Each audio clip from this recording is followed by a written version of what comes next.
नमस्कार विद्यार्थी मित्रांनो, स्वागत आहे आपल्या यूट्यूब चॅनल ज्याचं नाव आहे मोहित मोटिवेटेड एक्झाम चॅनल। आज आपण बघणार आहोत महाराष्ट्र स्टेट एक्झाम म्हणजे MS स्टेट 2025 रोजी झालेल्या पेपर 2 मराठी भागातील प्रश्न। चला तर मग सुरुवात करूया व्हिडिओला। प्रश्न क्रमांक 31, 3 दगडाची चूल हे आत्मकथन कोणाचे? पर्याय आहे विमल मोरे, नजोबाई गावित, शांताबाई कांबळे, बेबी कांबळे। तर याचं अचूक उत्तर आहे पर्याय क्रमांक ए, विमल मोरे।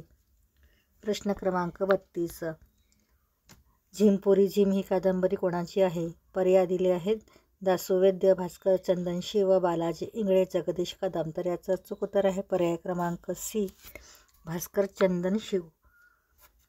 प्रश्न क्रमांक 33, वामन होवाळ यांनी कथालेखनाबरोबरच लोकनाट्य देखील लिहिले आहे। पर्याय आहे संपूर्ण विधान बरोबर, संपूर्ण विधान चूक, पूर्वार्ध बरोबर, उत्तरार्ध चूक, पूर्वार्ध चूक, उत्तरार्ध बरोबर। तर याचं अचूक उत्तर आहे पर्याय क्रमांक संपूर्ण विधान बरोबर।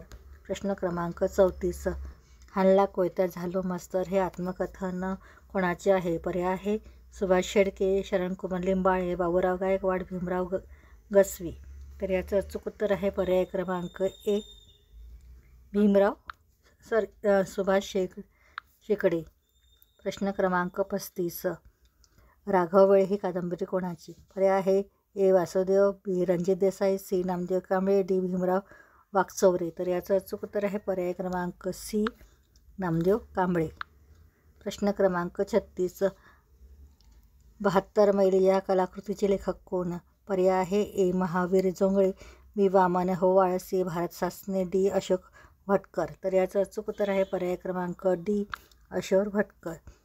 प्रश्न क्रमांक 37, वाङ्मय शारदेचे नुपूर हा ग्रंथ कोणाचा? पर्याय आहे साने गुरुजी, कमलाबाई देशपांडे, सरोजिनी बाबर, मालतीताई दांडेकर। तर याचं अचूक उत्तर आहे पर्याय क्रमांक बी, कमलाबाई देशपांडे। प्रश्न क्रमांक 38, माच या लोकनाट्य प्रकार भारतात कोणत्या राज्यात रूढ आहे? पर्याय आहे ओरिसा, मध्य प्रदेश, आंध्र प्रदेश, कर्नाटक। तर याचं अचूक उत्तर आहे पर्याय क्रमांक बी, मध्य प्रदेश। प्रश्न क्रमांक 39, प्रबोधनात्मक शाहीर रचणाऱ्या कोणत्या शाहिरास महात्मा ज्योतिराव फुले यांचा सहवास लाभलेला होता? पर्याय आहे कालीचरण नंदगवी, किसन फागू बनसोडे, शिवराम जानबा कांबळे, गोपाळबाबा लवणकर। तर याचं अचूक उत्तर आहे पर्याय क्रमांक डी, गोपाळबाबा वलंकर। प्रश्न क्रमांक 40, उभी ते लावणी हे पुस्तक कोणी लिहिले आहे? पर्याय आहे श्रीरंग कुलकर्णी, वी कृ जोशी, म ना सहस्रबुद्धे, म वा धोंड। तर याचं अचूक उत्तर आहे पर्याय क्रमांक ए, श्रीरंग कुलकर्णी। प्रश्न क्रमांक 41, वाङ्मय इतिहासाच्या लेखनामध्ये काटेकोरपणे कालानुक्रम पाळणाऱ्या निर्णयानुसार विवेक सिंधूची भाषा उत्तरकालीन असल्याचे मानून लीळा चित्रेला पहिले पणाचा मान देणारे वाङ्मय इतिहासकार कोण आहेत? पर्याय आहे रा श्रीजोग, शंगो तुळपुळे, ना देशपांडे, राशम वाळिंबे। तर याचं अचूक उत्तर आहे पर्याय क्रमांक बी, शंगो तिळपुळे। प्रश्न क्रमांक 42, मराठी वाक्यरचनेतील शैथिल्य आणि अनियमितपणा काढून टाकून मराठी भाषेला मेजर कँडीने बंदिस्तपणा आणला आणि मराठी लेखनात विरामचिन्हे वापरण्याची पद्धत विल्यम कॅरीने सुरुवात केली।